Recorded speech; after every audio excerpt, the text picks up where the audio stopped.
Ya, Bismillahirrahmanirrahim. Assalamualaikum warahmatullahi wabarakatuh. Kembali belajar fisika dengan Miss Rami. Kali ini kita akan belajar tentang program intensif persiapan ujian madrasah, ya, atau ujian sekolah. Kali ini bab yang akan dibahas adalah tentang usaha dan pesawat sederhana.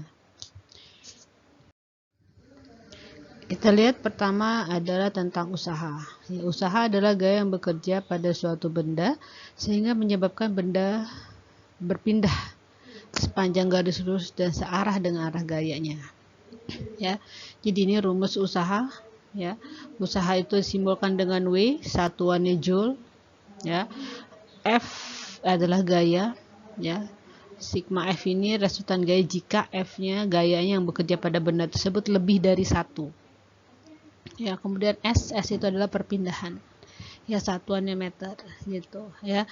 Ini rumusnya W sama dengan F kali S, atau F sama dengan W bagi S, atau S sama dengan W bagi F. Ya, ini rumusnya untuk usaha. Kemudian kita masuk ke pesawat sederhana. Pesawat sederhana yang pertama adalah tentang tuas. Ya, tuas terbagi menjadi 3. Ya, ada tuas jenis 1, jenis 2, dan jenis 3. Jenis 1 itu dia titik tumpunya berada di antara titik kuasa dan titik beban.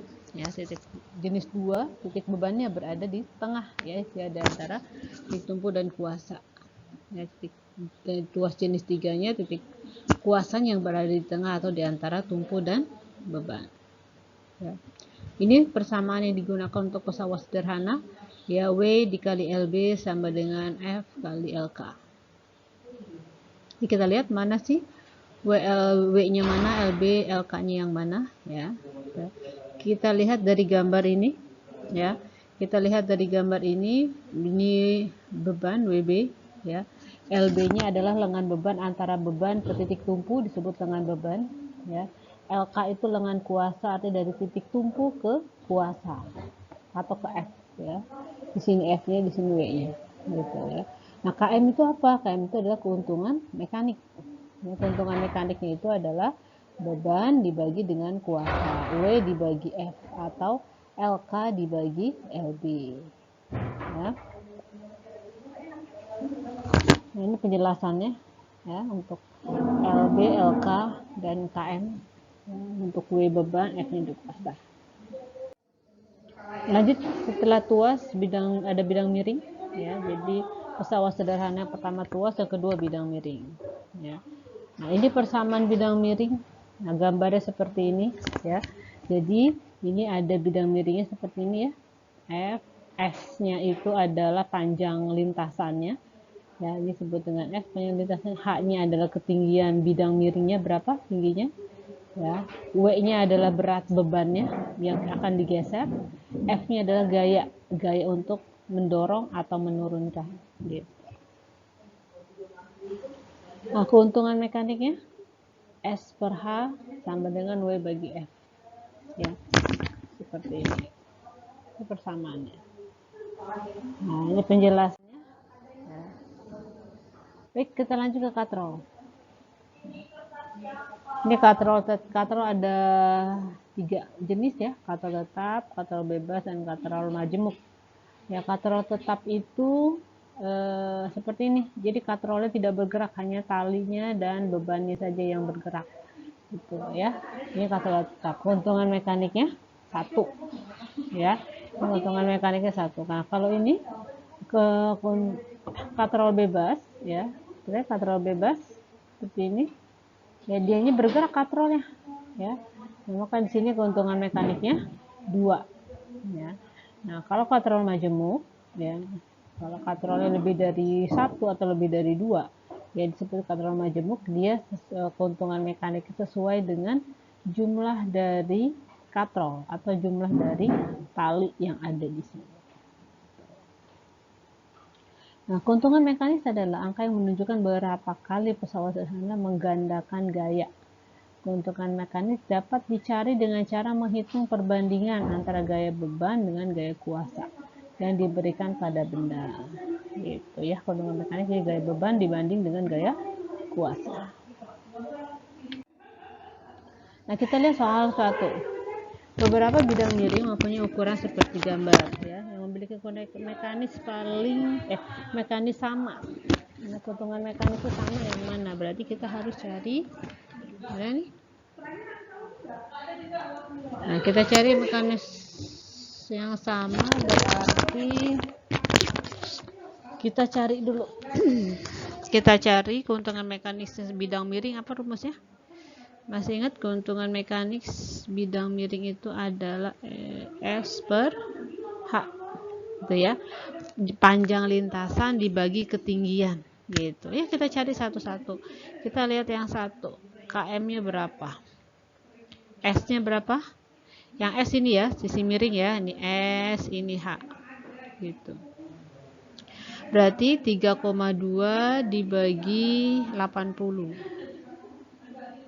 Oh, ini meter, ini senti.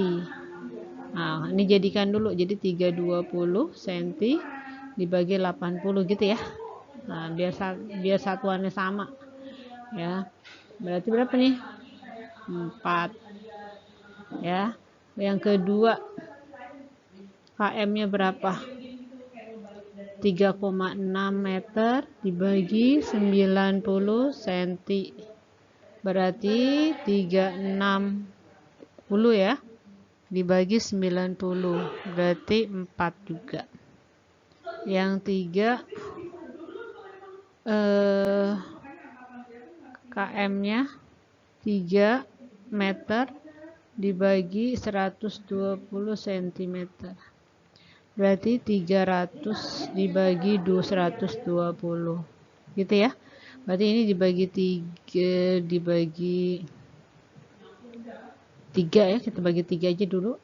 3 10 bagi 3 4. Dibagi lagi 2. Berarti ini 5, ini 2. Berarti 5 per 2 atau 2,5. Ya, yang keempat KM-nya adalah 4 di meter dibagi 125 cm. Ya, 400 dibagi 125. Berapa? Ya, tinggal kita hitung aja ya. Tapi yang ditanya apa sih? Oh, keuntungan mekanisme yang mekanis sama. Ya udah, ada ketahuan 1 sama 2. Ya, berarti jawabannya yang A. Oke.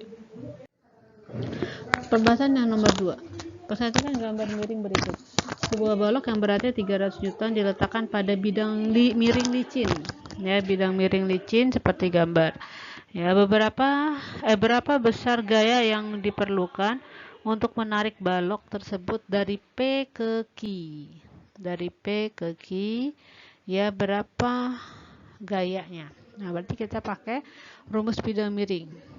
Ya. Kalau menentukan rumus bidang miring, kamu bisa lihat arahnya aja, ya. Ini lihat F itu kan miring ya, dari bawah ke atas itu ya, karena dia harus mengikuti lintasannya juga miring S-nya. Nah, berarti rumusnya kamu bisa lihat kalau yang sama-sama miring F kali S sama dengan W-nya kan ke bawah, H-nya juga ke bawah gini, tinggi. Berarti sama dengan W kali H. Gitu. Pakai ini aja, boleh. F, S-nya 5. Oke, kita masukkan F sama dengan W kali H dibagi S ya. Tinggal masukkan W-nya 300, H-nya 3 dibagi S-nya 5. Oke. Ya, 300 bagi 5 60. 60 kali 3 180 Newton. Gitu. Ya. Lanjut. Selanjutnya nomor 3. Di gambar jungkit berikut. Jarak PQ 1,5 dari P ke Q 1,5. Ya, QR 1 meter. Agar juga seimbang yang dapat dilakukan adalah, nah kita lihat menggeser 200 Newton sejauh 30 cm menjauhi Q. Ya, ada seterusnya. Kita lihat. Kita coba do option yang A. Ya. Menggeser beban 200 Newton sejauh 30 cm.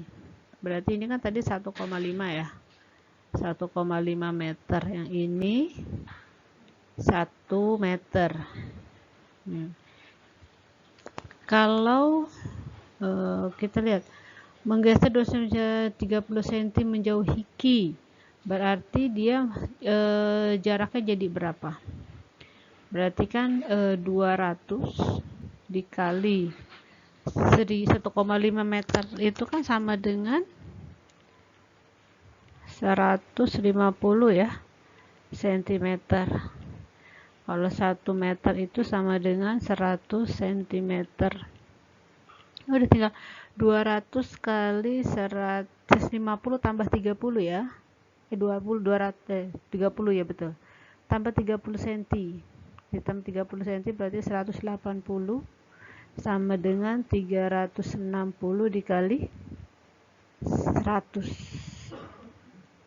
Ya, coba kita hitung. 2 kali 18 36 ribu, ini 36. Oh ya sudah, ini posisinya akan seimbang karena nilai perkalian gaya dengan jaraknya sama kanan dengan kiri. Itu berarti jawabannya yang A. Itu. Yang lain kalau kalian mau coba silahkan. Ya, kita lanjutkan ke pembahasan nomor 4. Perubahan energi yang terjadi pada seorang pengendara sepeda. Pada posisi A ke B, ya, posisi A ke B, besar energi kinetik bertambah, energi potensialnya berkurang.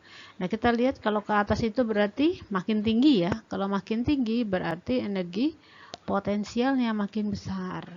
Ya. Kenapa kok potensial? Karena rumus energi potensial itu sama dengan M kali G kali H, ketinggian. Berarti yang mempengaruhi adalah ketinggian nih. Jadi makin ke atas, ketinggiannya makin besar, berarti EP-nya juga akan makin besar gitu. Ya. Nah, kalau EK itu adalah setengah kali M kali V kuadrat. Jadi berpengaruh dari kecepatan.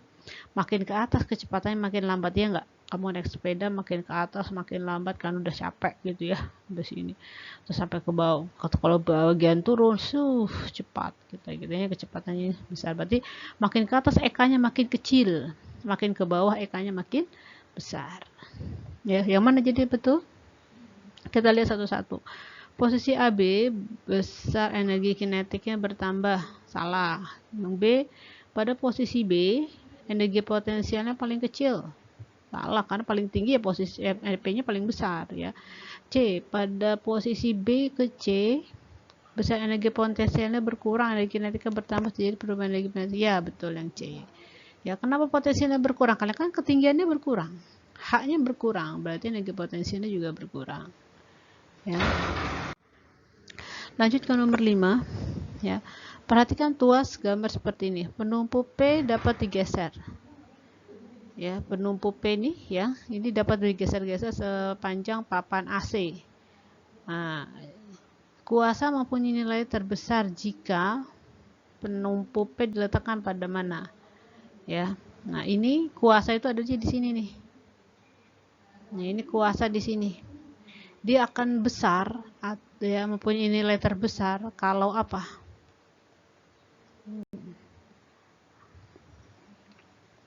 Kuasa mempunyai terbesar jika penumpunya, ya, ditanya penumpunya ini ditaruh di mana, ya? Apa terletak di titik B, posisinya seperti ini, ya? Atau antara A dan B? Antara A dan B berarti di sini. Apa di sini? Atau mendekati A atau mendekati C? Yang mana? Iya, kalau makin besar F-nya, ya kan dia F dengan itu berbanding terbalik kan ya. Jadi kalau misalnya gini, W kali LW sama dengan F kali LF. Ya. Kalau W-nya besar, F-nya besar, maaf, kalau F-nya besar, berarti LF-nya kecil. Gitu. Ya. Berarti kemungkinan besar, berarti kemungkinan jawabannya adalah yang mendekati titik C. Ya, karena kalau kita mau dapatkan F yang besar, nilai kuasa terbesar, berarti ini harus digeser ke sini ke C. Gitu. Lanjut nomor 6. Tali penggantung digeser 10 cm menjauhi beban. Dan posisi kuasa tetap. Agar tuas tetap seimbang, maka besar kuasa harus ditambah berapa? Jika tali penggantung, nah posisi seperti ini, yang belum diketahui nilainya adalah F ya. Nah, kita tentukan dulu. LB-nya berapa? Lengan bebannya berapa? Lengan beban 30 cm. Ya. Lengan kuasa berapa? Lengan kuasa itu dari titik tumpu. Nah, titik tumpunya di sini. Ya, perhatikan ya. Ini dia digantung, berarti ini titik tumpunya. Ya, ini bebannya. Ini kuasanya. Ya, lengan kuasanya berarti adalah 30 ditambah 120. Ya, karena dari ujung 150 ya. Dari penumpu atau dari penumpunya di sini. Ya, 30 tambah 120 150 cm. Ya udah. Yang ditanya adalah agar seimbang, ya, digeser 10 menjauhi beban. Tali pengganti ini digeser 10 cm menjauhi beban, berarti dia digeser ke sana 10 cm. Ya, digeser 10 cm berarti jadi LB-nya 40 ya. Nah, LB-nya 40. Yang ditanya adalah agar tuas seimbang, maka besar kuasa harus ditambah berapa? Kalau belum ditambah berarti kita harus cari dulu nih. Sebenarnya sebelumnya berapa nih? Gitu. Ya, kita cari dulu. WLW sama dengan FLF. W-nya itu 600, LW-nya itu 30, F-nya yang ditanya, LF-nya 150. Kita hitung. Berarti F kita sama di sini aja. Berarti 600 dibagi kali 30 dibagi 150. Oke.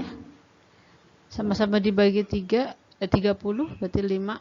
Ini habis 600 bagi 5. 60 bagi 5 itu 12, berarti 120 Newton. Ini untuk kondisi seperti ini sebelum digeser. Nah, kalau ini digeser, berarti LB-nya jadi 40, ya. LB-nya 40 berarti kita tulis lagi di sini ya, maaf tempatnya. W kali LW sama dengan F kali LF atau LB, ya. LW dengan LB sama ya, jangan bingung, LF dengan LK sama. W-nya 600, LW-nya jadi 40, F-nya yang ditanya, ya. LF-nya tetap, LF-nya berapa? 100, jadi berapa LF-nya? 120, 160 ya. 160. Karena ini digeser ke sini sana. Jadi ini 40, ini 120, jadi 160. Udah. Berarti F sama dengan 600 dikali 40 dibagi 160. Ini 4.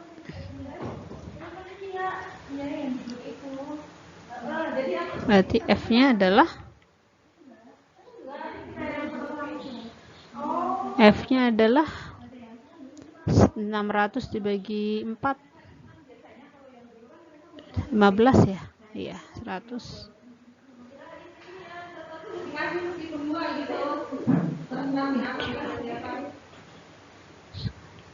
Plus 50 Newton.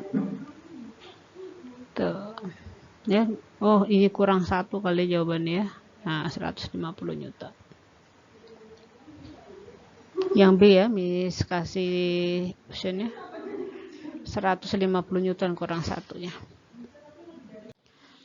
Demikian pembahasan soal intensif untuk usaha dan pesawat sederhana. Semoga bisa difahami dengan baik. Ya, selamat belajar, selamat mengerjakan. Ya, semangat sehat selalu. Bila taufiq hidayah. Assalamualaikum warahmatullahi wabarakatuh.